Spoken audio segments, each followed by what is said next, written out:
علامه ابن جرير رحمه الله په تاریخ الامم والملوک کې چې د تاریخ تبرانی هم ویل کېږي په دې کې یو واقعه لیکلې ده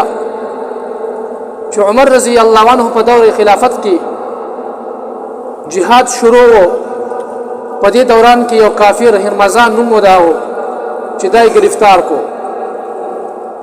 چې دا ګرفتار شو دا چې کوم دی دا د کافرانو صفه سالارو او یو ډیر طاقتور انسان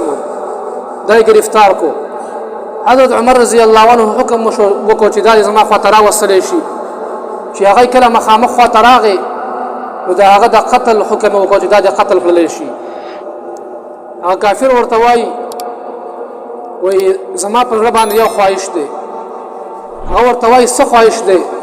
وای خواهش دا دی چې ماته دې اوبه راوړل شي چې زه اوبه وسکم نو عمر رضی الله عنه حکم وکړ چې دته دې اوبه راوړل شي چې کله په یو جام کې اوبه راوړل یا یو فعلی کې هغه ورته حاضر کړلی نو دا جام داسې نیولې دی عمر رضی الله عنه ورته وای اوبه وسکا هغه ورته وای زما سره دایره ده اسنه چې زه دا اوبه ونسکم او تاسو ما دې مخکې قتل کړئ نو عمر رضی الله عنه ورته وای زما سره دا وعده شوله چې سو پورې تا دا اوبه نه وسکې تر هغه وخت پورې زه تعالی قتلوما خپه تسلی سره دا اوبه وسکا نو هغه کافر څه چلو کو چې دا اوبه واړه ولې پزماکه باندې وی ګوره تا خو ما سره دا وعده وکړه چې سو پورې تا دا اوبه نه وسکې تر هغه پورې زه تعالی قتلوما ما خو دا اوبه ونسکلې ما دا واړه ولې لهذا تما وسنه شي قتلولې د حضرت عمر رضی الله عنه مقصد خدا او چې دا کله دا اوبه وسکی دا غین رسول په قلار باندې قتل کم نو هغه ته انتظار کوي لیکن هغه چې کم دې دوکا وکړه او هغه وبې چې کم دې پزماکه باندې واړولې نو حضرت عمر رضی الله عنه چې کم دې هغه افری خودلو ما فکر له حالانکه هغه دشمن چې د کافرانو صفه سالار دی او په جنگ کې چې کم دې نیول شوی دی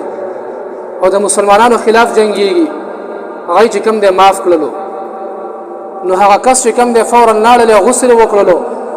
او را لږ کم کلمه ویله مسلمان شو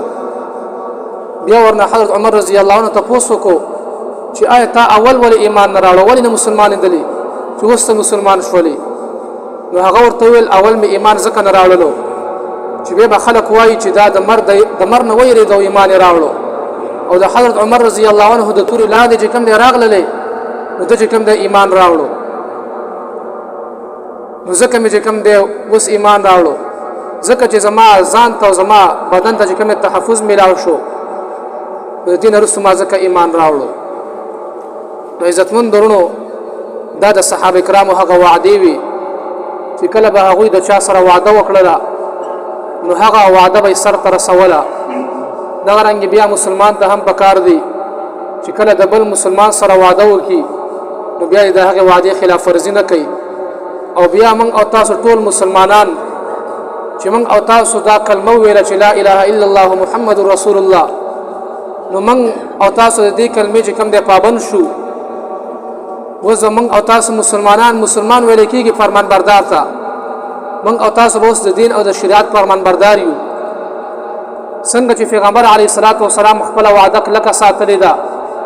او د هغه مثال دنیا تفریخ دی چې د هغه مثال دنیا نشي راوړلې نو بیا خو موږ او تاسو د هغه امتیان یو